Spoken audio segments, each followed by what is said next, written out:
Ah, look at this. A little different format. How you doing, guys? Don't worry. We're going to stay on point talking about Corvette. Welcome to the channel. If you've not been here before, my name is Rick Conti. I am a national Corvette sales specialist delivering dreams for 25 years all across the country, and I'm an enthusiast as well. I love sharing my experiences, your stories, your journeys.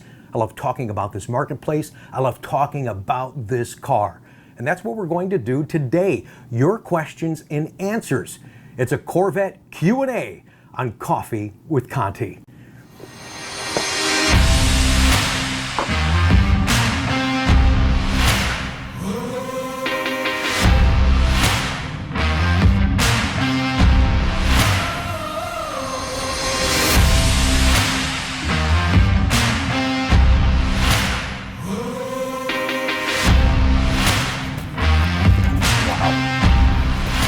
Crazy. Yeah, this is different. This is going to be a lot of fun today. Appreciate you joining us for this show. It will be a longer upload than normal, so if you don't have an opportunity to watch it in its entirety, please come back and check it out. A lot of great information, some advice, technical data, and predominantly a lot talking about C8 mid-engine Corvette order status.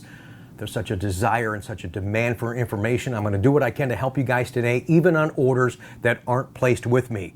This will be the only time that I'm doing that. Come on, guys, this is what I do. But by helping, I'm hoping that maybe I'll earn your business on the next go around, or we'll earn a referral. Some of the crazy, nutty questions that I got didn't make the cut, partly because it wasn't relevant, and we're simply not going to have the time today. So let's dive right into it. I do appreciate you guys watching. Thank you so much for the support and sending in the questions. So a lot of you send in your order numbers, want to know the status and possible ETA if and when you're going to get your mid-engine Corvette. First one comes from John, and I apologize, not a big production here, so I'm going to be looking down at a lot of these questions. Bear with me. This will probably be more of a vlog that you'll enjoy just listening to. I'm hoping that I give you guys the insight that you were looking for. John from the 717 area code sent in his order number, says, Rick, my dealership has not been helpful at all. Can you tell me the status of my order? Yes, sir, your Rapid Blue car is at 3,300 status. That is great news. It is scheduled for production. Now, I'll put the order status codes up here on the page for just a little bit, so when we're reading off these numbers, they mean something to some of you that haven't ordered a car, or maybe you're going to order one in the future and get an idea what the progression is on an order process, okay? So 3,300, that's great. Now, normally, I could pick up years ago, I could get these order numbers and I could get in and I could see your full address, I could see the historicals, and I can give you more insight on these orders. So all I can see right now is stuff on face value. But 3,300 status is great. I would have to say you're going to see that car probably late July. Bruce in California, 530 area code, your order also, sir, at 3,300 status. Congratulations and thanks for watching the channel. Travis from the 360 area code says, Rick, when do you think the 2021s will be arriving to the dealership? Things are starting to get into a consistent flow. We don't have the distribution and forecasting yet from Chevrolet. They're still trying to figure out what they can do, what they can't do, but for all intents and purposes, it's after the first of the year before 21s are arriving to the dealership. 509 area code, Ken says, Rick, check my order status, please. Yes, sir, you are, as of March 3rd, at 3,000 order status. And normally, a 3,000 order status means that that order is guaranteed. The allocation has been released, and it's just a matter of when you're going to get that car. You are not sequenced yet. I would have to say with a March 3rd last update on that order, you'll probably get that car sometime in August. Jerry, 918 area code, your order is at 3,000 status as of 3/17. You're going to see a lot of the 3/17 date in today's conversation. That's just before everything shut down with the virus. I don't know because I can't look at the historicals if this is a recent order. I suspect that it is, in the last block of allocations released. If that's the case, there are a few orders we think, still don't know yet, but there's a possibility that those orders will not get built as a 2020. And ordinarily, which this year has not been, but ordinarily a 3,000 status means, boom, yeah, that's a guaranteed order. You're going to get it in a matter of when. Right now on the bubble, those 3/17s. So stay close to your dealership. You should get sequenced. 214, this was a series of text messages from a guy that's at a dealership that wants to be a sales specialist as myself in Corvette. He goes, Rick, I don't understand where you're getting the reports. My Chevy Zone guy doesn't know. I've heard that before. One customer got their VIN number before the car was even built. I looked into the system, I couldn't see it. My Chevy rep couldn't see it. Well, let me address that first. There's a way to see the VIN number before the car's actually built. There's other entities to get that. Even us as dealerships at a certain status code can see that VIN number for the customers. But keep in mind, that doesn't mean the car's done. Not until 3800 status. That means the car actually exists at that point. So don't let that false hope of seeing a VIN number mean something. It's good news, but the car's not done yet until it's at 3800 status. And he wanted me to tell him where I'm going and where I get all this information. Hey man, I'm not trying to be mean. I've been doing this 25 years. It's like if you went to the chili cook-off and you say, hey grandma, what's that secret recipe? She said, get out of here, that's the secret recipe. I'm not telling you that. So good luck to you. 253 area code. Rick, what do you think of extended warranties? Good question. I like the extended warranties with this qualifier, making sure you get a good company. Us as a new Chevrolet dealership, especially for our Corvette customers, we recommend and only sell the Ally Major Guard program. And because we do so much out-of-state business, I don't want you going into a Chevy dealership and they go, oh, you got one of them warranties. We don't take that. Now, I don't want you dealing with that. So the Ally is a subsidiary of Chevrolet. It's good at any GM store, Chevy stores, and you're not going to have a problem. Furthermore, they're not going to say, you've got to pay for the repair and we'll reimburse you later. Yeah, you got to chase that down. That's no fun. So we don't want to do that for you too. The other nice thing about this warranty package is buy something that is pertinent to your driving style. What I mean by that is don't buy a 100,000-mile warranty, because you're going to pay for that unless you intend to drive 100,000 miles. These warranty packages can be curtailed to years driving, deductibles, so you can set that up to your driving style so you get the best value for your money. And also too, if you sell or trade your car before the package that you purchased is up, you get a prorated refund of the unused portion, so you're not throwing money away. Thanks again for the question. Okay, more C8 order status updates for you guys. Randy from the 713 area code. Your orange C8, as of, here's that 317 date again, is at 3,000 status, sir. Stay close to your dealership, making sure you get that car. Should be good news, but stay close. Sam, 602 area code, asked me to check 2 orders, both 1LTs, both at 3,000 status as of 317. Jeffrey, 818 area code, as of 2/4. You are at 3,000 status. So that order should get sequenced really soon, man. I'm surprised it hasn't been yet already. Probably really, really close. So probably late July into August arrival. 317 area code. Mark says, what's my status? You, sir, have, and this is what we were talking about earlier. You can see VIN numbers before the car's actually built. You have a target production week of July 13th, and your VIN is 4446. The last part of the VIN is 4446. So congratulations, just a matter of time. So that's the VIN. It's not a real car until it hits 3800. So that's coming really, really soon for you. Ken out of Dallas, your order number as of 10/24 last October, and right now still at 1100 status. Unfortunately, as of 2020, you're not going to get that car.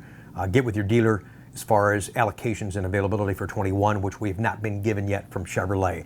Ron in the 562 area code, you are at 3,000 status, sir, as of 2/18. Also good news for you, should be 99.9% you're going to get that car, just a matter of when.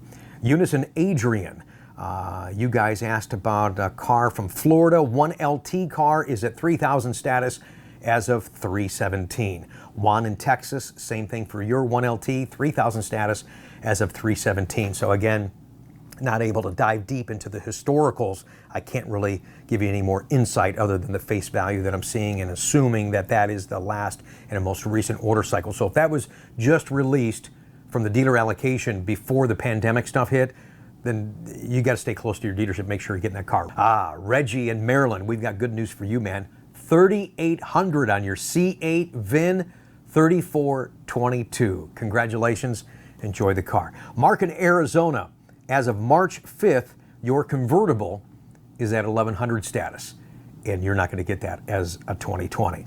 James, couple of things going on with your order here. This would be good advice for a lot of you guys going forward on your order. And anytime you order with me, you get a copy of your order sheet. So James, 2 problems with your Long Beach red car that the last time the system even looked at it was September 14th. Number one, I'm going to show you this real quick. So when you order a car, you're going to get this GM order sheet. Get a little close right here. This will be the order number up in here, okay? And then over here, it should say SRE. If in fact the car is ordered for you. This, if you noticed, says TRE. That's a stock order. So a lot of things can happen with that. I don't want to get into this, but that could be why, James, your order status from the 863 area code is 0000, which means that order is canceled. So it could be that the dealership didn't have allocation, maybe because he ordered it as a stock order. Also, too, could be because it's Long Beach red and that color is going to be canceled after 2020. So you're definitely going to have to look at a 21. Pablio sent me an order number, and man, I double checked the text. I thought I got it right, but the order he gave me is for a GMC truck. And we don't check those on the Corvette channel. So you can try and send me another order number, and I'll double check that last one for you. Thanks again for watching the channel. 651 area code. This guy says, hey, the concierge looked at my order, says I have no production week, but so-and-so said I do have a production week. Which one is it? Well, again, the concierge is going to look at stuff at face value, what I'm seeing right here. And you do not have a build week that I can see showing in the system, because you were at 3,000 status as of 3/29. But I will say this, if so-and-so that you mentioned in your text told you you have a production week, you're good, man. Just sit back and just wait, all right? 608 area code, your red coupe is at 3,000 status, again, as of that 3/17. I'm sorry, I wish I had more insight on these 3/17s. I just, detector goes up on that, watching that real closely. Should be good, but still a small concern. 917 area code, as of 6/18, you moved to 3,300 status. That's great. You should see a build week here really soon. Didn't show when I checked that here just the other day. I would have to say that's going to be a late July, early August at the latest arrival for you. Steve, in the 765 area code, your white C8 as of 2/18 is a 3,000 status. Watch for an update soon on that car. Michael, 248 area code, your black C8 as of 3/17 is at 3,000 status. And again, like I said before, I get frustrated at that 3/17 because I can't see everything that I need to on that order. And ordinarily, if we weren't going through what we've been going through, this wouldn't even be a question. I'd say, hey, 3,000 status, guaranteed allocation, just waiting for the car to come. Jerry in Austin says, Rick, what are the must-haves on C8 orders? Well, it's kind of a broad question because I don't know with respect to what the budget is for a particular client. If you were going to order a base car, I'm a huge fan of the factory navigation. And you also get the PDR camera with that. So if you're going to do a 1LT, try and get the nav if it affords. Now, if there's no budget concerns, then I think the 2LT is a must. I think it's the best value. There's so much content in that package. And then you can dress the car from there depending on the budget. And if we were looking at small things, I would have to say a must-have, which you can get on your order or get in accessories after the fact, would be the splash guards. Absolutely. Thanks for the question. I do appreciate that.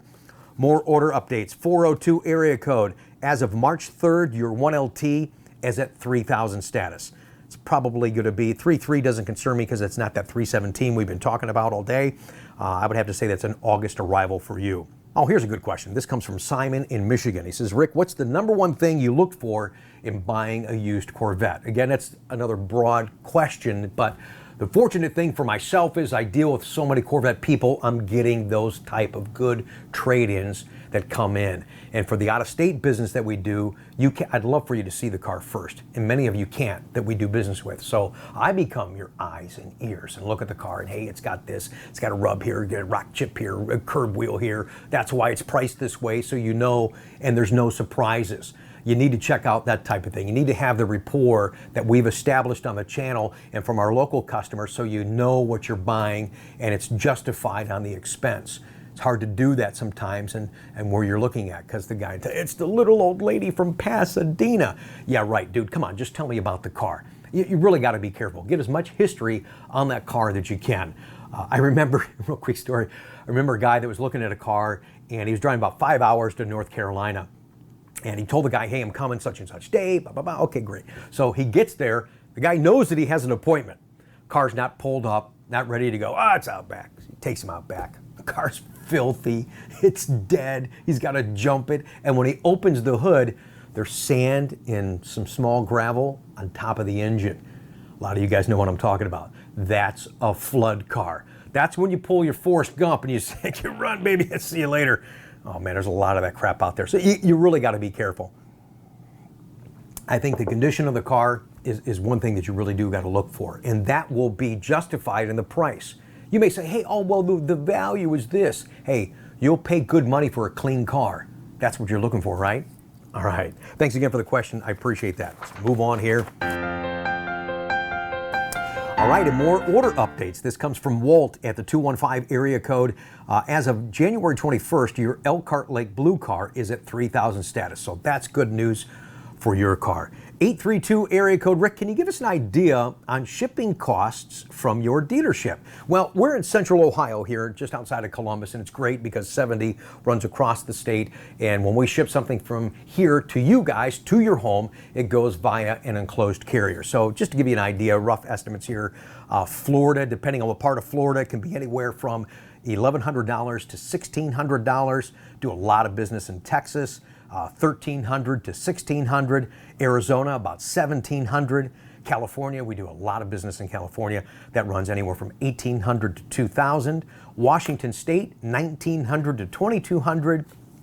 East Coast guys, Maryland, Virginia, about $1,000 depending on where you're at. And New York, anywhere from $900 to $1,400, depending if you're on the island and you've got extra tolls and things like that. So thanks again for the question. That's a fun thing to do, and we always share those send-offs on the channel for you guys as well. Anthony sent his order number in for his Rapid Blue 3LT car. Last time the system looked at that order was November 22nd last year. Unfortunately, that order is at 1100 status, and you're not going to get that car as a 2020. Greg sent in a question from the 213 area code. License plate bracket for 17Z06, where can I get one? Are you talking about the back, like the carbon flash one, or maybe a carbon fiber? If that's what you're talking about for the rear, kind of trim that out a little bit. You know, carbon flash is nice because the lower fascia on C7 is carbon flash, so that kind of blends in. You can go to Chevy Mall, the CorvetteMuseum.com, Corvette Collection. If you're talking about the front bracket, unfortunately, 99.9% of the guys don't put that on their car, but it's nice. There's two brackets for the front. Don't get the one that mounts on top of the car. Chevy never should have put that in the car. Get rid of that one. Get the one that mounts in the grill, because you can detach it in the event that you do tracking. Plus two, it fits in the grill, and aesthetically, it looks really, really nice on the car. All right, more questions here. This comes from my customer, Bob, and man, I'm sorry to give you this news, man. He says, hey, I'm glad to see you're busy. That's good for business. Can you give me an update on my order? And a lot of my guys, this video serves many of you out there looking on your order status. Going forward, I'm going to be getting a hold of all my customers in short order to see what they want to do with their situations on the 2020 order. So Bob, give me your order number as of January 31st. Unfortunately, sir, you were still at 1100 status, and you're not going to get the 2020 that we had talked about. So we will be talking about a 21 order. All right, from the 573 area code, Rick, I ordered a C8 convertible from my dealer in Arkansas, February 28th. I have not gotten any order information. Shouldn't I have gotten something by now? Again, you should get this order sheet, number one. So I didn't, and obviously you didn't because I don't have an order number for you. So yes, call your dealership, get your order sheet, get your order number.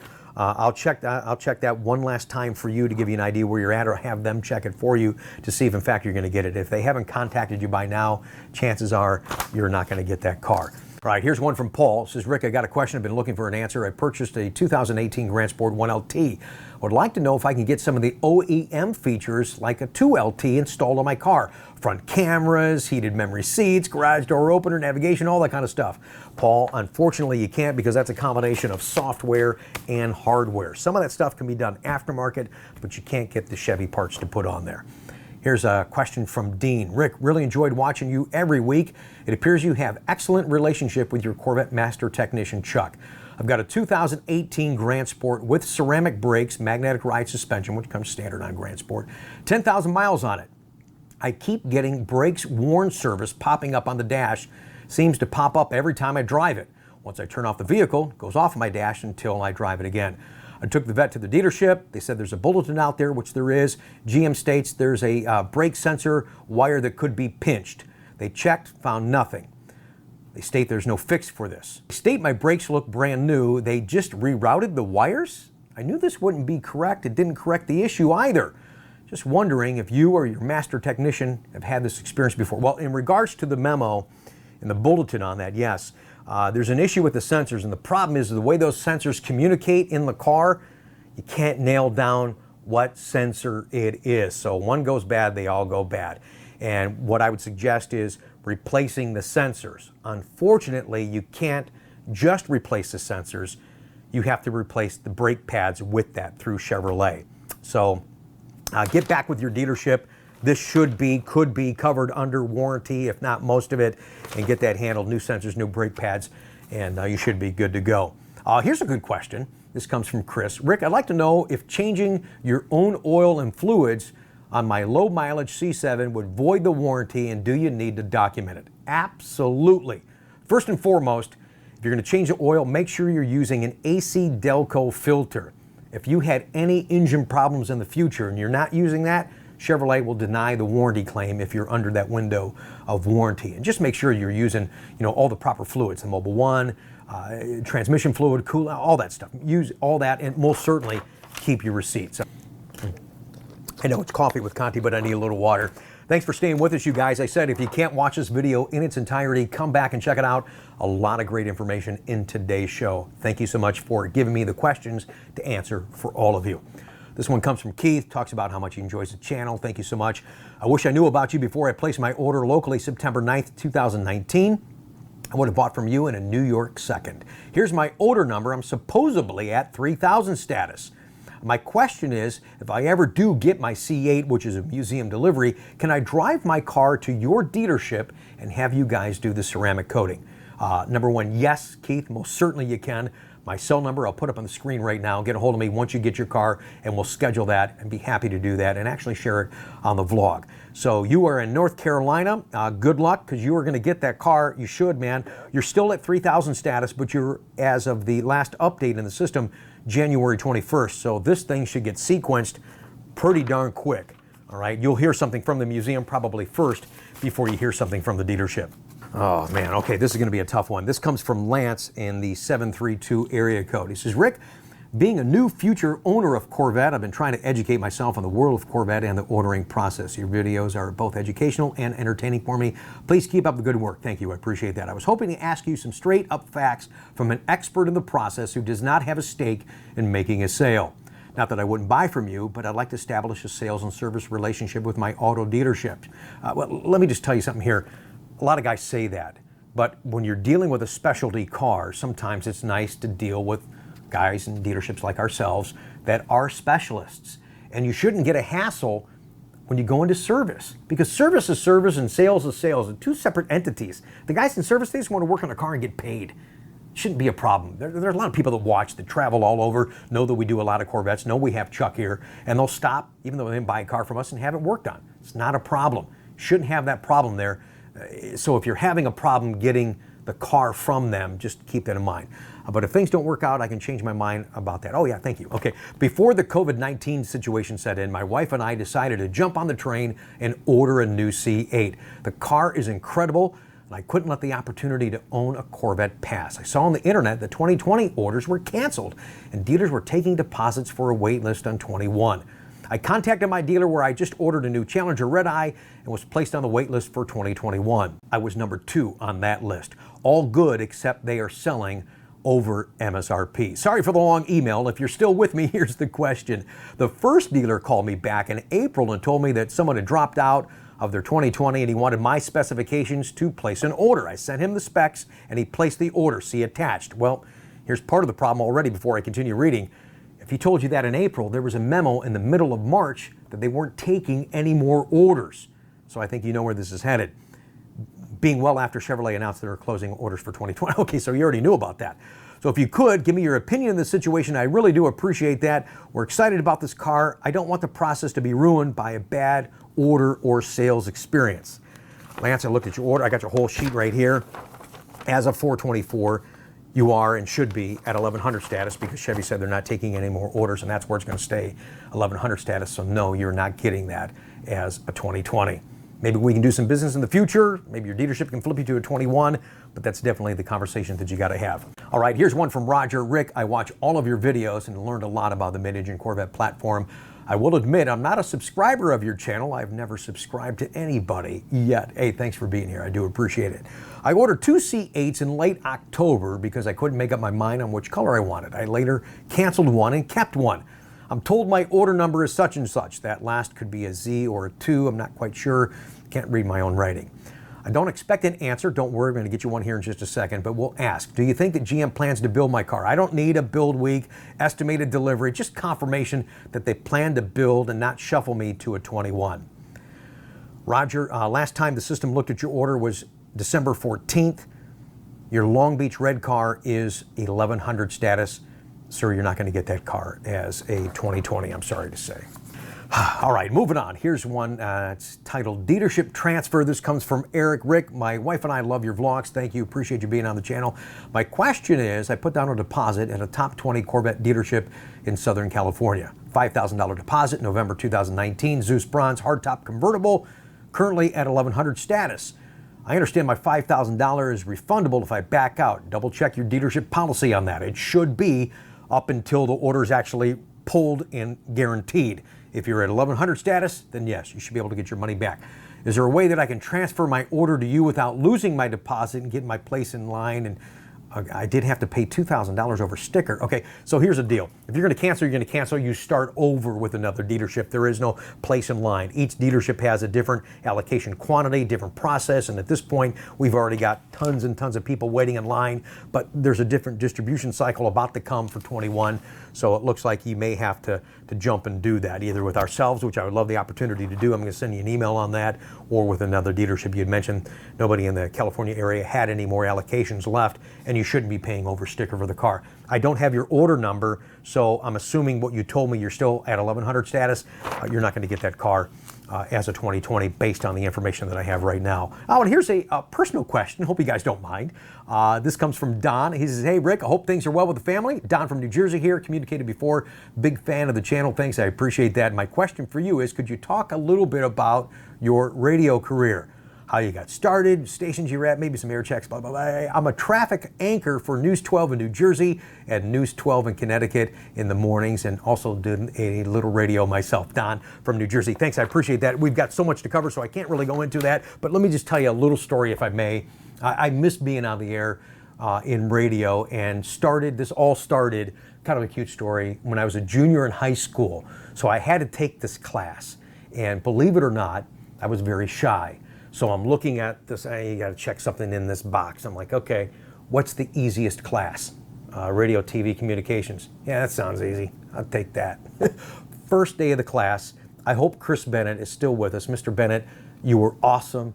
I really appreciate all your help and all your guidance. So I'm very shy. First day of the class, Chris says, welcome, blah, blah, blah. We're going through all this. He says, just to let you know, at the end of the semester, your final exam, you'll be doing a live 30-minute radio show. I thought, oh my God, I picked the wrong class. You gotta be kidding me. But what was neat about that, it really helped me open up and communicate, and I felt natural. So when I did my final exam, 30-minute show, I come out of the booth, man, it looked like I just ran a marathon. I'm sweating all over the place. And Chris goes, hey, so what'd you think? I said, man, I loved it.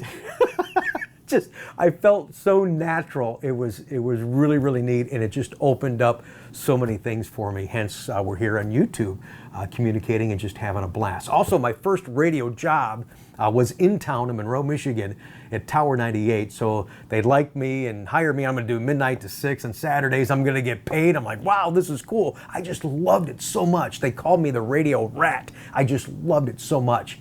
But my first job before I get on air, the guy says, the program director had hired me. He says, there's only a small problem. I said, what's that? He goes, we got to kind of give you a stage name. I'm like, huh? What are you talking about? My name's Conti.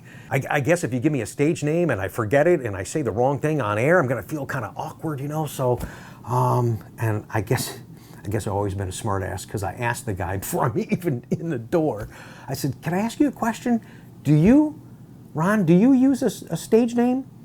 He looked at me, he goes, I go, because I didn't know what Sobzak was, and I don't even know how to spell it. And he goes, all right, you smart ass, you got the job and you can use Conti. So Donald, thank you again for the question. If we had more time, I'd talk about the time that I was sued from Bobby Bonilla's agent from the Pittsburgh Pirates. That was a fun bit that went on for 3 days. More, maybe in a future vlog, man. I got all kinds of stories. All right, this one comes from Paul. This is a good question. Rick, I truly enjoy the vlogs. I watch them often, and I feel that I know you. And thanks, man. You know, that's the whole purpose of doing the channel, to communicate and connect with you guys. I'm interested in the Zora car that supposedly is going to be a 2025 car that I hear is going to be 1,200 horsepower. I was curious on how dealership allocations work. Is it based on volume and so forth? That's a good question. There's no way of really telling at this point right now. I can tell you that ZR1 for C7, that was a very stringent allocation, and what they didn't tell us in advance, but they based it on a year snapshot of orders, and 2 Z06 sales generated 1 ZR1 sale. You can expect the ZR1 and the Zora version coming thereafter to be very political, very tight allocations, and they will have a process for that. I suspect, as I've done in the past, and kind of what we just alluded to, that going forward, they may take a percentage of a Zora allocation and base it on our ZR1 sales for C7. Something like that very well could happen. And yes, volume and things like that all come into consideration. Sometimes not just Corvette volume, they look at total Chevy volume, which I have a small problem with because Corvette is such a specialty car. You can't have a guy that says, hey, we sell more Silverados than anybody and I want one of them hard to get Corvettes. You can't even spell Zora, but I want one because everybody else wants one and I want to sell one of them things. And that's what they want to do.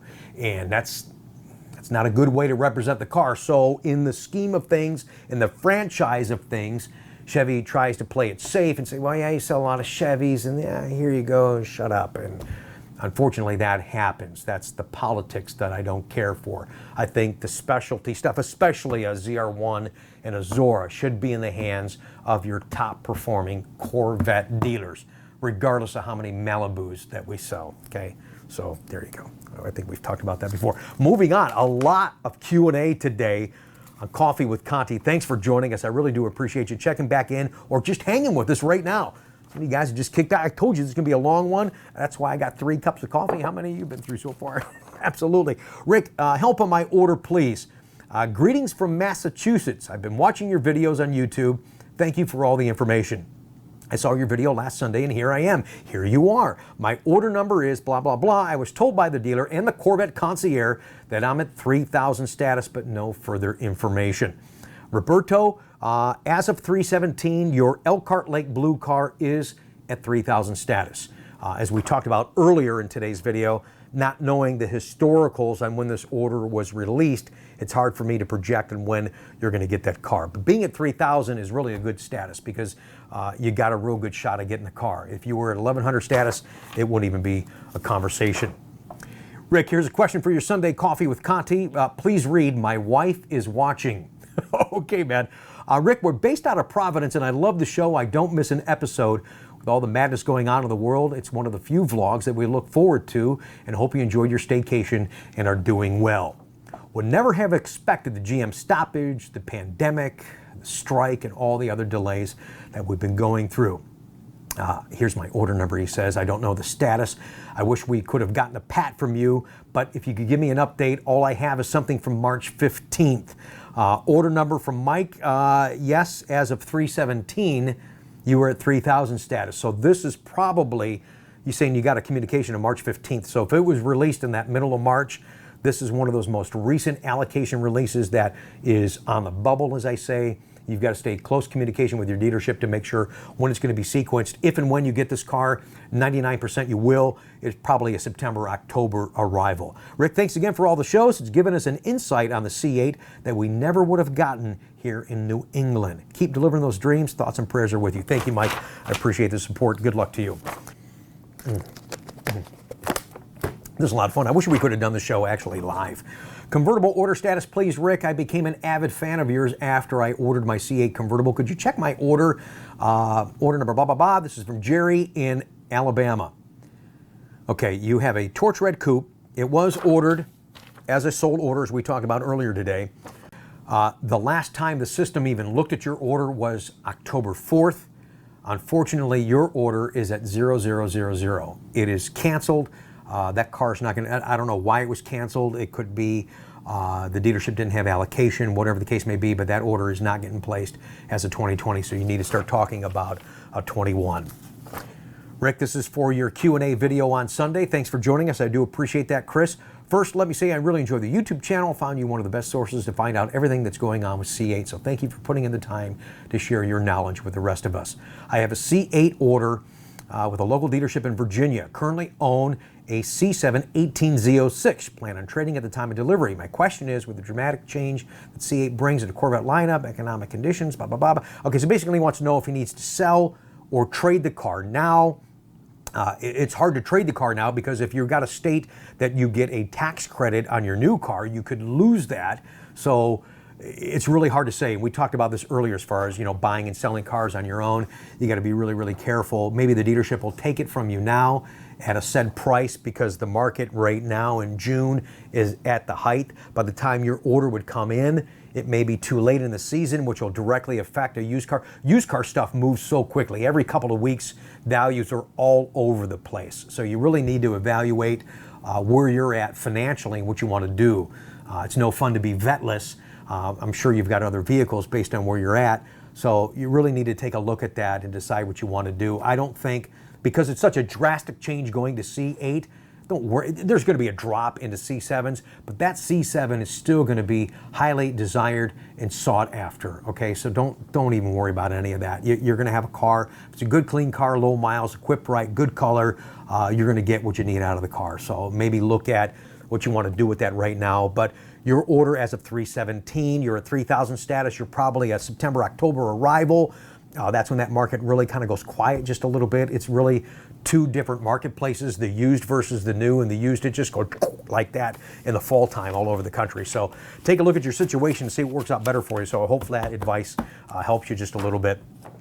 More order tracking here. Hey, this comes from David. Some vacation, huh? Yeah, absolutely. Thank you for offering to find out where my 2020 Corvette may be. I ordered with a $5,000 deposit and trading my 07 Z06 back September 7th, 2019. I didn't think what I ordered was going to cause a delay, but apparently I was wrong. Been through a lot, man. On March 6th, I was advised that my TPW, my target production week, was April 6th. I've been able to find out any other information, and I hate to impose upon you. Don't worry, I've got you covered for today's show. Appreciate you being a part of it. I'm a huge fan of yours, and by far you're the best Corvette YouTuber. Thanks, Dan. I appreciate that, from Indianapolis.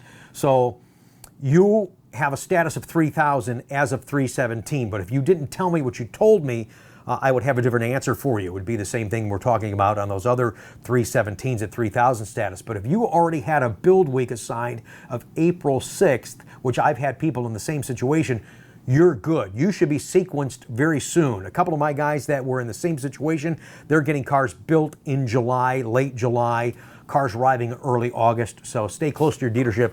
You should have some good news coming very, very soon. This one comes from Mike. Rick, my name is Mike. I'm in the suburbs of Chicago. I've been watching your channel for the last 10 months. Wish I'd known about you before I ordered my car back in August. When I placed my order at the local dealership, I appreciate the information that you give us Corvette enthusiasts. I'm new to the Corvette world, and the C8 will be my first Corvette purchase. Congratulations, man. I appreciate that. I did get a call from his dealership in mid-March informing him he's now at 3,000 status, accepted to production control. No build week yet. So you are the guy that I'm talking about. You were polled in that most recent allocation block, the last allocation block for 2020. Your status is, as of 3/17, 3,000 status on your ceramic gray 1LT. I would definitely keep in touch with your dealership to find out where you're at. If and when you're going to get this car, and again, it should be more that you are, look for late fall on that car. All right, here's a fun one. This comes from Gary in Vermont. He says, Rick, where can I purchase a scale model of a white C8? I want to play around with it, paint it, and put some decals on it. Waiting for my car to arrive. He says it's taken forever. Now, he didn't give me an order number. He didn't want an order update. Wants to know about the models. And you can see that I'm into die-cast models, and they're just starting to hit the marketplace. There's not as many people out there making the die-cast models that there used to be.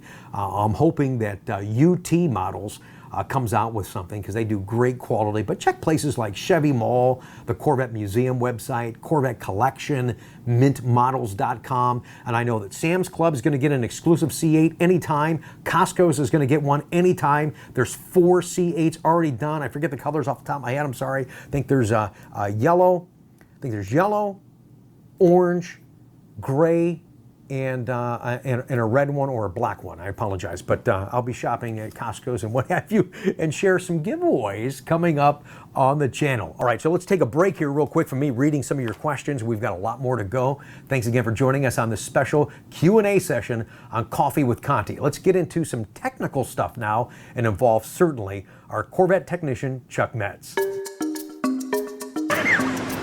I'm sorry, we'll be back in yet another minute. I didn't realize that I was impeding upon a cigarette. What are you hiding it for? Cigarette break. Okay, hang on. All right, you done with your cigarette break?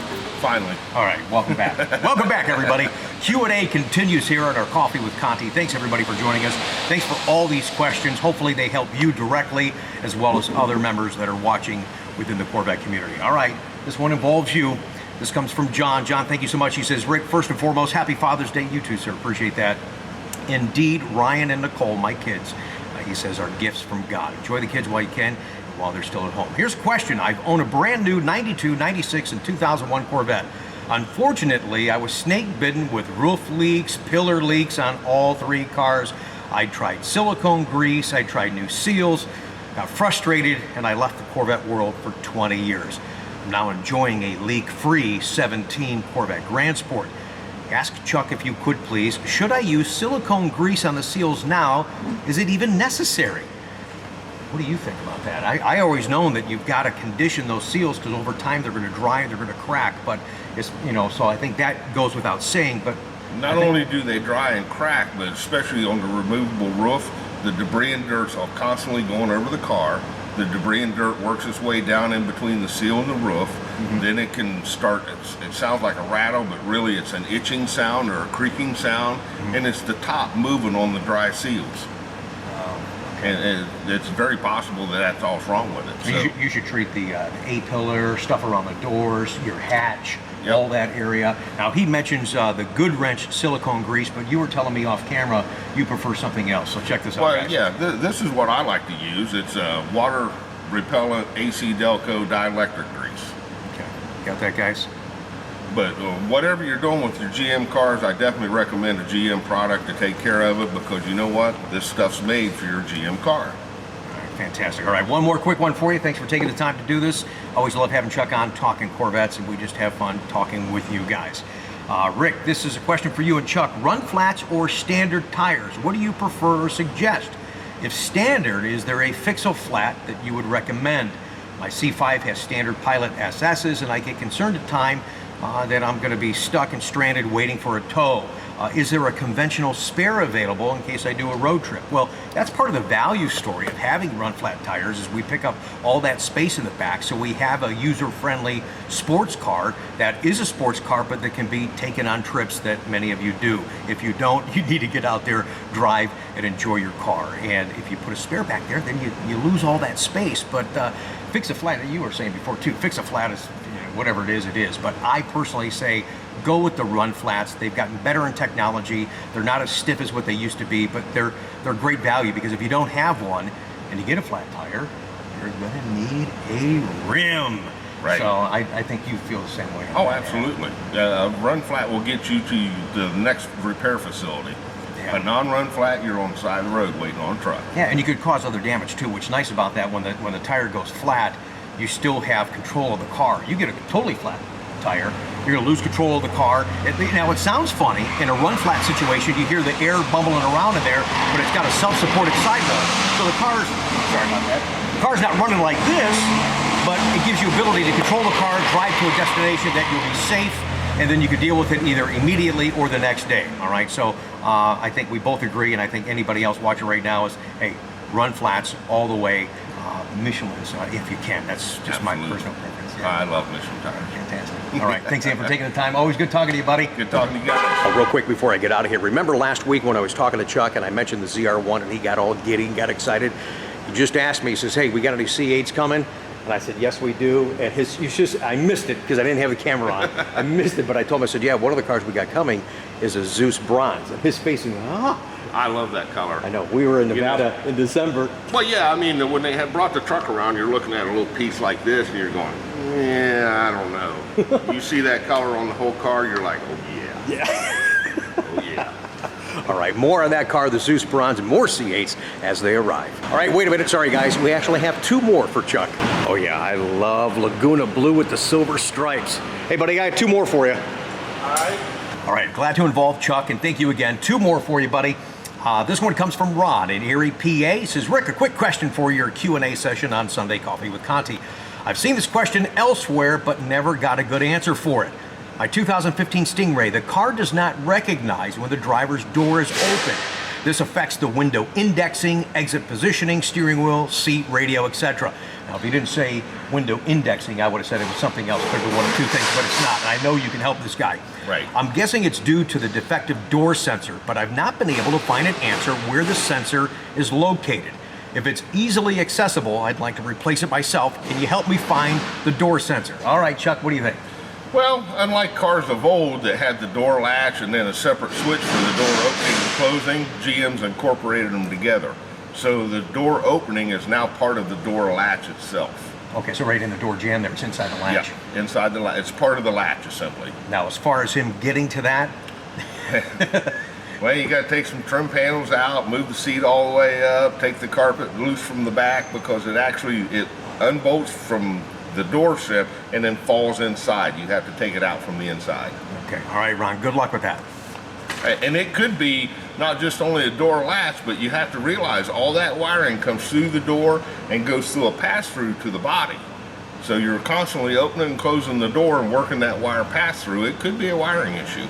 All right, and one more for you, and just so happens we have a car behind us that's going to tie in to the question that we got from Ken. Ken says, Rick, I must say I'm relatively new to your channel due to a friend that purchased from you about 1.5 years ago, and he was quite pleased with the purchase experience. Quite frankly, that's how I learned about you and the channel. I've become a regular viewer, and during the shutdown, I could not get enough. Thank you so much, I do appreciate that. Anyway, here's my technical question.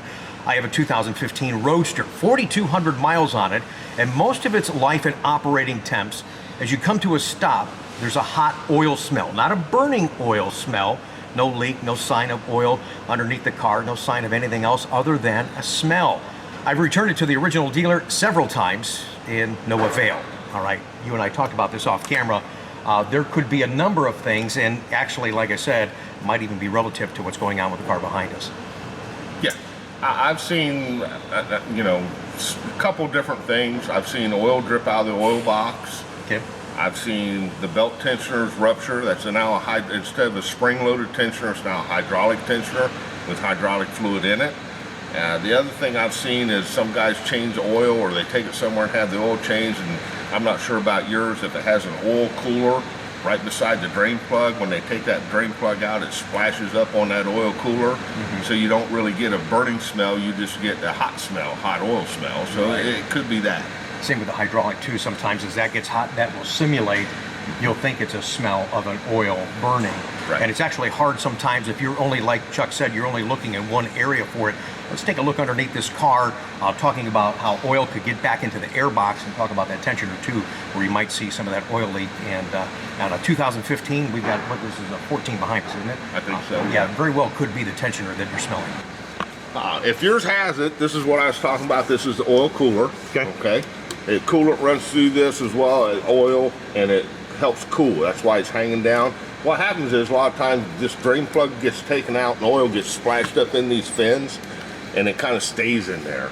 So you don't really get an oil burning smell because obviously this is being cooled. Right. But you get a hot oil smell. So that could be the issue. The other issue is, if you look up here, this is the serpentine belt tensioner that's filled with hydraulic fluid. This one's got a drop hanging off of it, which tells me that the seal inside's ruptured, now needs replaced. This could be causing the smell. Some of the other ones I've seen, if you look up here, you can see the bottom of the air box.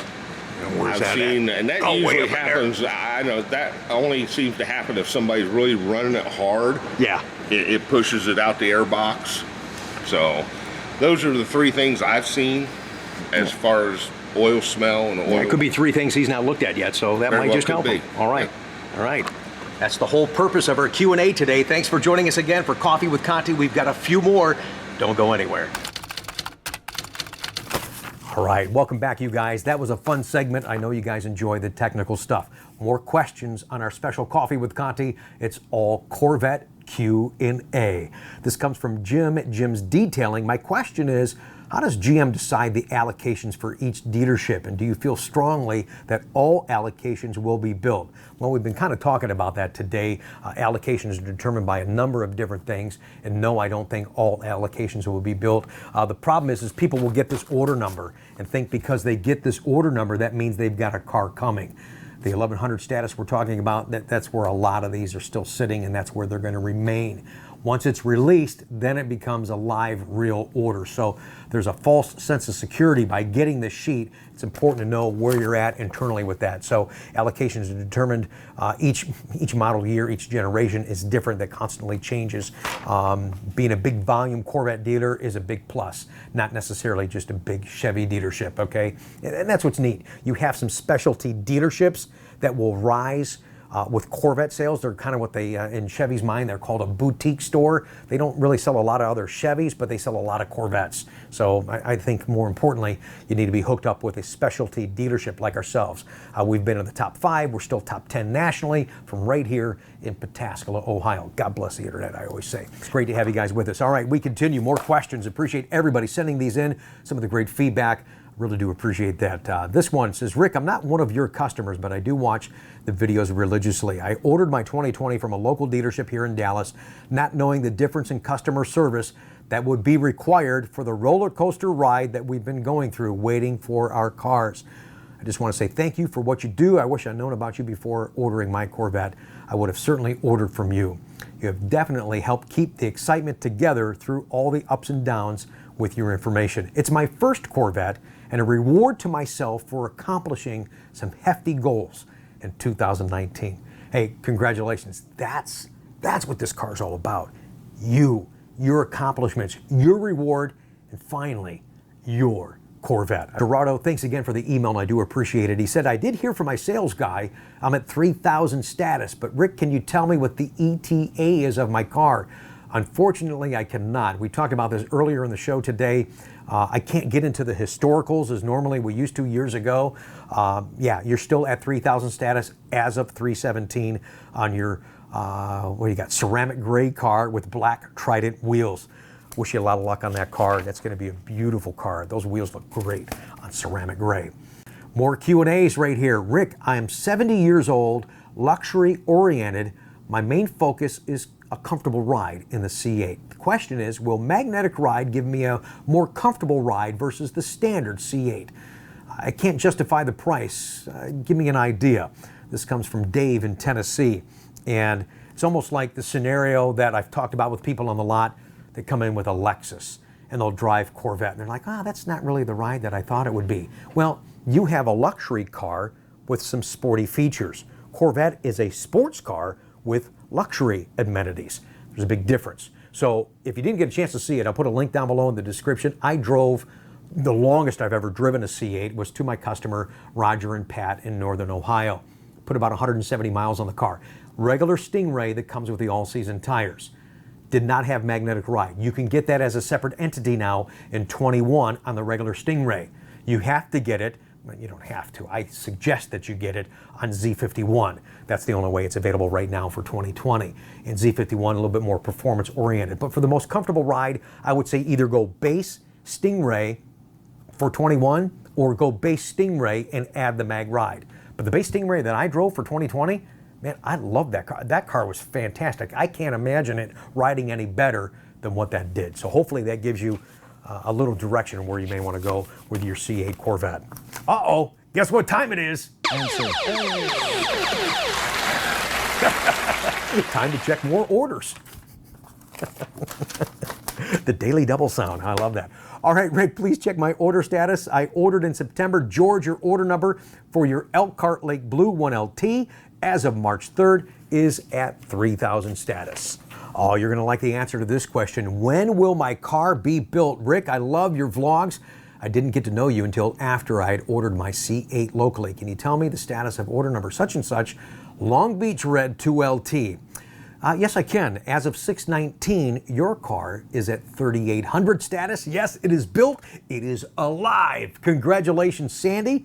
You are VIN 3945. All right, thanks again for watching the channel. Man, this is a long vlog. I have a break coming up in just a second in case you have to, you know.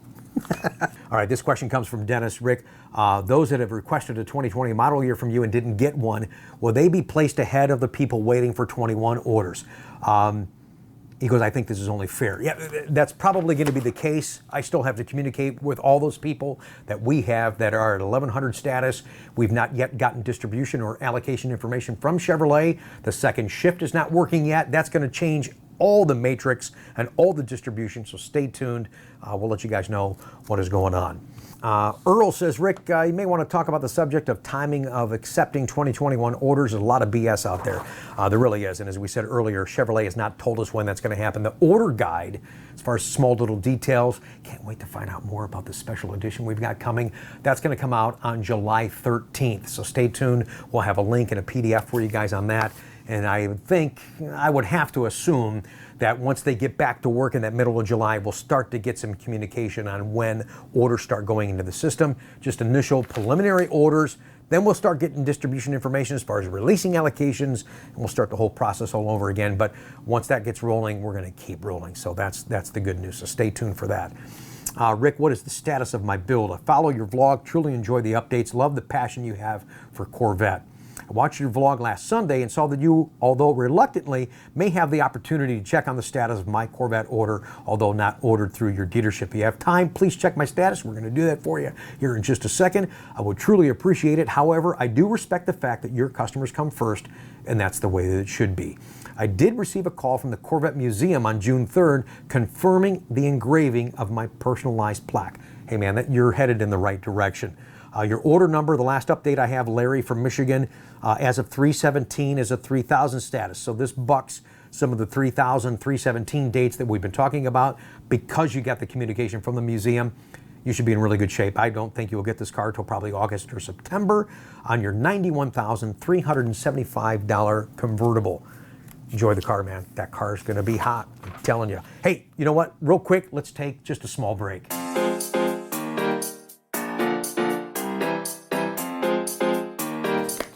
Man, I'm having a blast. Welcome back, everybody.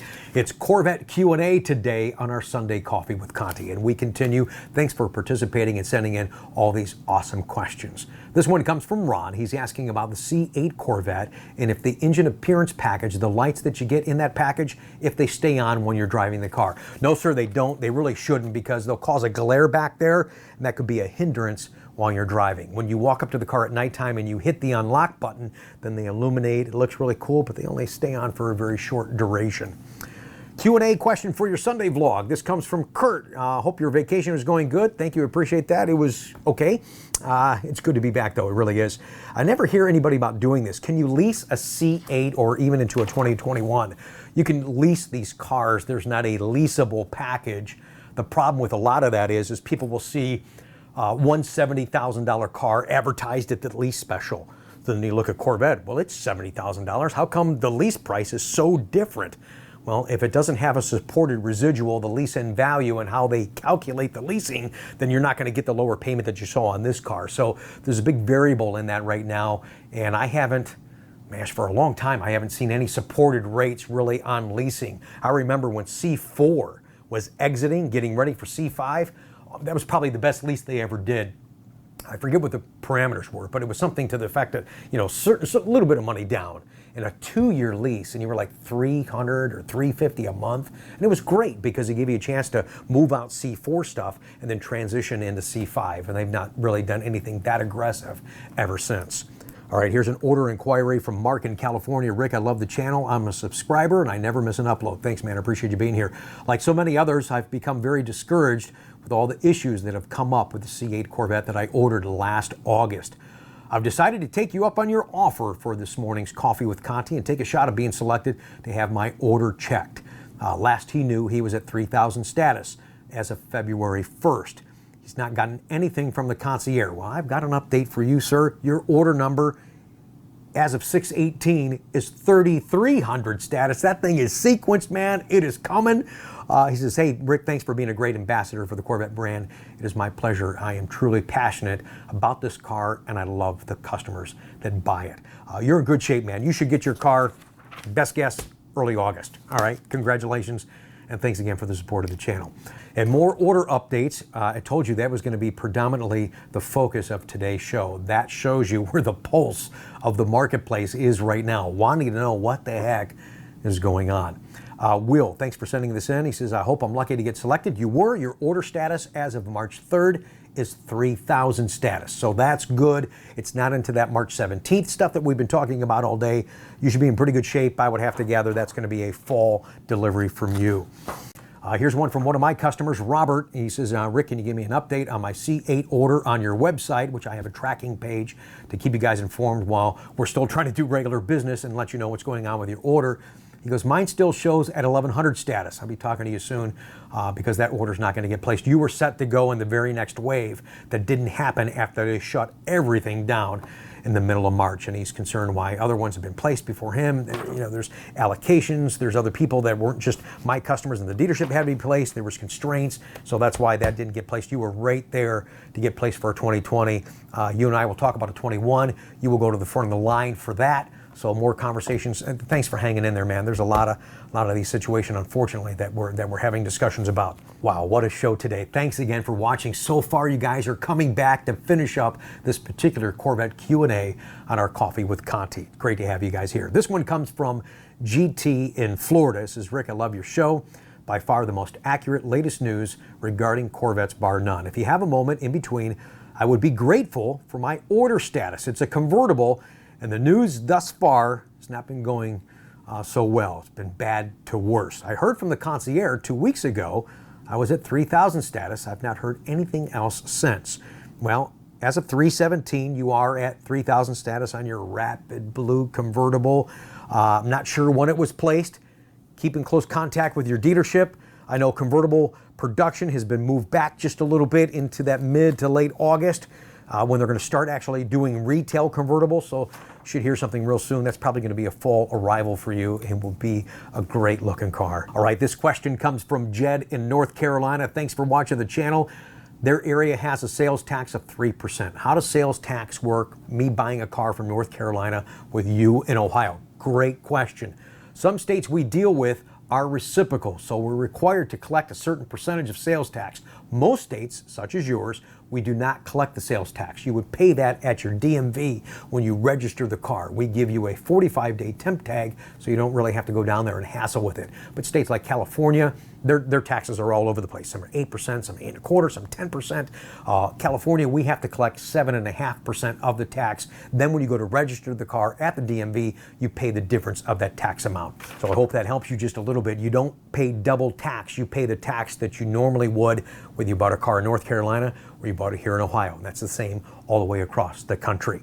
All right, another question here regarding an order for C8 2020 Corvette. Rick, I really enjoyed the videos. This comes from Charlie. They're always entertaining and informative. I would appreciate it, a status on my order, which was ordered on August 20th. All right, your order number shows you with a 1LT car, order status 3,000 as of 3/17. Rick, please do an order update on mine if you could. This is for Bob G, 2020 convertible as of 3/17. You too, sir, are, and this is a red convertible, are at 3,000 status. So again, we were talking earlier, some of the convertible startups have been moved out just a little bit. Also, that very last allocation block around that 3/17 area is a concern if and when they're going to build all of those cars. Shouldn't be a question, but what we've been going through right now, supply issues and things like that, it could be. So stay in close contact with your dealership. Another order update comes from John in Pennsylvania. Rick, thanks a lot for the YouTube video. Here's the order number if you'd be so kind to check the status of my car. As of January 21st, you are at 3,000 status on your $80,610 car. It is a 2LT car, so 121. Yeah, it's just a matter of when you're going to get that car. I'm surprised as of January 21st, you've not been sequenced yet, but you should be soon. Should be a late summer arrival. All right, another order update for Ronald in Florida. Rick, according to my dealer, my order number such and such was placed and ordered on August 22nd. My dealer thinks that I'll get the car perhaps in the summer. Sent you a note earlier about canceling my order and getting a 2021 with you. Ron, that's a conversation that we need to have because as of August 26th, your Elkhart Lake Blue car is still at 1100 status. That car will not get built as a 2020. So thanks for watching the channel. Thanks for the consideration. I will be in touch in hopes that you and I can do business. Oh, that one wasn't supposed to be in there, sorry. All right, a couple of more here for you guys. Rick, the tire monitor system, when you're filling it up with a low tire, honk or horn light with the C8. Is this true? I do have a C8 on order. I'm sorry, it's not with you. My order is such and such. You are at 3,000 status as of 3/17, and yes, that's true. When you're filling it up on a low tire, you will hear a horn beep, so you know that you are good to go. All right, here's one from Rick. He bought a 19 Stingray, a 2LT back in December. He took it to the track a couple of weeks ago, and what an amazing car. His friend has a Z51. He goes, so is there a way I can retrofit my car so that ductwork can cool off the brakes in the transmission? Well, the ductwork on top is intended for the transmission and differential cooler. You have coolant. If you look in front of that rear quarter, there's a hole there. There's an air duct that it's bringing air from underneath the car to cool those rear brakes already. Never had anybody ask that, so you'd have to really dismantle a lot of the car to get it in there, and I don't know if you're going to get the same effect that you do on a Z51, so I would definitely consult a body shop on that and then look and see if you can get some of the pieces parts for that and how they reroute. It's quite a project right there that you're asking for, but good luck with that. With the Stingray, also look at maybe changing out your brake pads so you got a car that's going to really, really hold you in those turns while you're enjoying your Stingray. Rick, what? Oh, I'm sorry. You know what? I meant to take this out. I'm sorry. I wasn't able to find the answer to this. What is the paint code for the Edge Red calipers on the C8 Corvette? That looks really similar to Long Beach Red, but I didn't want to speak out of turn, so unfortunately, I'm sorry, William, I don't have an answer for you on that one. All right, this comes from the 678 area code via text. Rick, a couple of questions for you. Do you think GM will offer a new wheel style in 21? Well, we've got a sneak peek at some of that stuff. Unfortunately, no, there's not one slated as we know right now. Again, order guide comes out on July 13th, and we'll share that with you here on the channel. Do you think GM will offer the Z50, this is a good one, Z51 spoiler as an option for 21? So on Z51, you get that little bit what I call a high wing spoiler. It's not the high wing, but you know, you get the gaps in between there. Good looking spoiler on the 2020 mid-engine Corvette, but the regular Stingray, the only spoiler you can get is the high wing with the 4-post on there. So in 21, I was hoping the same question, that if you get a regular Stingray that's not Z51, I too basically was hoping that they were going to make that as an option. From some of the prelim information that we got that's been now taken down, I don't see that as being the case, but again, hopefully on July 13th, we'll find that out. Rick, been enjoying the vlog for a couple of years, and no mustache. Looks good. Thank you, 678. I appreciate that. Rick, I love your videos. One question, I just bought a C7 3LT Z51 convertible. Was very surprised it didn't have the front parking cameras. I thought that you got that in a 3LT. And it goes on to talk, so in the text I'm going back and forth, and I said, yeah, you should have got that in the 3LT. Then he lets me know it was a used 15. I went, yes, I'm sorry, the front cameras you didn't get until 2016, so that's why in a 3LT 2015 you did not. Thanks for the question, and thanks again for watching the channel. Order check for 734 area code Rick. Here's my order number. Any help would be greatly appreciated. Your Rapid Blue car, sir, as of March 31st, is at 3,000 status. All right, last order question. This comes from the 315 area code. Man, this guy is really frustrated and shouldn't be. Rick, apparently I have a VIN to my 2020 mid-engine Corvette 2437. It was built on March 12th. I don't have it yet, and I've seen used cars, VIN 3680, out there on the lot already being sold used with 2,500 miles on it. What gives? Not getting any information from the Corvette concierge, and I think that I'm almost being lied to. You're not. There's no rhyme or reason on how VINs are being released from Bowling Green Assembly. The great news is, yes, I verified you were at 3,800 status as of 3/16. Your car is built, $87,405 MSRP on your red coupe, and they are just getting to the point that they're shipping these cars. Sorry for the delay on that. You should have gotten your car already, and if not, you should be getting it very, very short order. Congratulations. CorvetteConti.com rocks! Wow. Okay, you guys, one more for you. Thanks for hanging in there or coming back to finish up this vlog, this Corvette Q&A on Coffee with Conti. This one comes from Gary in Australia. Rick, first up, heaps of thanks for your C8 content on YouTube. You've been keeping me and many other Aussies sane since the C8 announcement. Background in case you weren't aware. I appreciate that. Corvette has never been available to purchase new from a dealership down under, ever. Corvettes have never been available right-hand drive from the Bowling Green factory, ever. Australia has the most devoted Corvette enthusiasts in the world. You might be challenged on that. It's great to see your passion, you guys. It really is. Aussies have to personally import their Corvettes from the United States at a huge expense.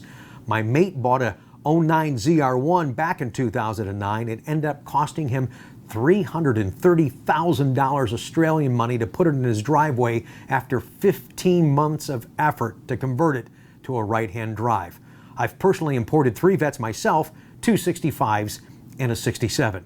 So when Taj said at the reveal last July that C8 Corvette would be available in a right-hand drive, our mission was to develop a new sports car that combines all of the things we do really well today with the performance and driving experience of mid-engine supercars, all while meeting requirements from all around the globe, including right-hand drive markets.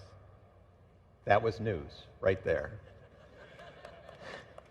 it blew us Aussie Vette enthusiasts out of the water. See, you guys were paying attention. Taj had to shake up the audience a little bit. That's news right there. I couldn't believe he said that. Oh my gosh. The day after the C8 reveal, I placed my $5,000 deposit with a local Holden dealer. Man, was I excited. Since then, it's been a roller coaster of emotions and a challenge keeping sane. Strike delays, GM getting rid of the Holden network back in February, COVID-19 situations, and strong rumors that GM would not make the right-hand drive program for C8. Well, some fantastic news a couple of weeks ago from GM Europe that the right-hand drive C8 will be available in the UK showrooms in the second half of 2021. And he's got a big yeehaw in there. Yeah, I was going to tell you, it's coming. It's just going to be late. They don't even have second shift working yet, but you have something to look forward to. Great news, so keep that excitement level up. So Rick, I can't thank you enough for the C8 Corvette content. Keep it coming. You are a legend, mate. Thanks, man. I appreciate that. And hey, if we don't end up getting a C8 down under, we'll have to work out something with you and buy one directly. Unfortunately, on a new car, you can't do that with me because the Chevrolet franchise laws do not allow me to sell a new Corvette out of the country. But used, I can if that ends up being the situation. But I think that you guys are in really, really good shape. This is historic for Chevrolet to build from the factory a right-hand drive. And what's really cool, how we reach people all over the world. The Corvette Down Under Club from Australia was here at our dealership. Man, that was so much fun meeting you guys. Thank you so much for your hospitality. I love the Corvette hat that you gave me. Ooh. Man, that thing is cool. It's still in the office now. I really appreciate that. And it was fantastic to meet all of you from the Corvettes Down Under. Now, Gary, stay excited. Tell your friends and your mates to stay excited. Here's how excited Taj is about a right-hand drive Corvette coming to you guys in your area. This is from a recent interview a few months back. Okay, you're gonna have a right-hand drive version of this car. Super proud to be doing that. And First time ever, right? First time ever. I wasn't aware of that. Yeah, and so We've looked at it before. It was never affordable. I mean, what were the challenges of doing that? I mean, because the way the cockpit is designed with the, you know, it sweeps around the Very driver. perceptive I of mean, you. it's, So the good thing we did was move the engine in the back. So not having that in the way and being able to translate everything over and not having to worry about all the plumbing in the engine, mid-engine actually made it inherently a little bit simpler on the outside of the car. But you bring up, you know, Corvettes historically have had relatively expressive interiors, driver focus, cockpit. And if you look at most people who do left and right-hand drive, they're very planar interiors. That makes it easier. The door trims can be the same. The IP is perfectly symmetrical. Well, you've seen how, you know, bespoke ours looks. And so we had to come up with some very clever ways, honestly, some clever tooling solutions, because it's going to be relatively low volume. There's relatively few markets. It's new for us. We never sold a car in Australia. We know we have passionate fans there, but we really don't have a great sense of what the volume's going to be. So we had to look at new ways of of tooling parts to do the exact part that looks like it, but a mirror image of it, to get to the right-hand drive and do it at a reasonable business case. Wow. So we're taking a little bit of a bet there. You know, Yeah. we have people come to Corvette events from Australia. But you got to be looking Well, you beyond got Australia. Japan, you got your Japan, which we England, sell in okay. the UK. UK we don't sell a lot, but I think our volume will go up there Yeah. doing a South real right-hand Africa. drive. That's also pretty Going dinky. to South Right, yeah. Africa is too small Yeah. at this point. But we're dipping our toe in the water for right-hand drive, and we'll see how it goes. Wow, what a show today, you guys. I have cold coffee right here. We covered a ton with you in the Corvette Q&A that you sent in. I was so proud to answer all these for you guys. I'm sure that you got a lot out of it. Some fun stuff, some technical stuff, and just real information on what's going on with your orders, or basically what is not going on. Thank you so much for participating, watching the vlog today. Support our channel, subscribe, thumbs up this video. Leave those comments down below. I look forward to seeing you guys on Tuesday for our quick tip from Rick. Thanks again for watching. All right, after that one, I think I need a nap.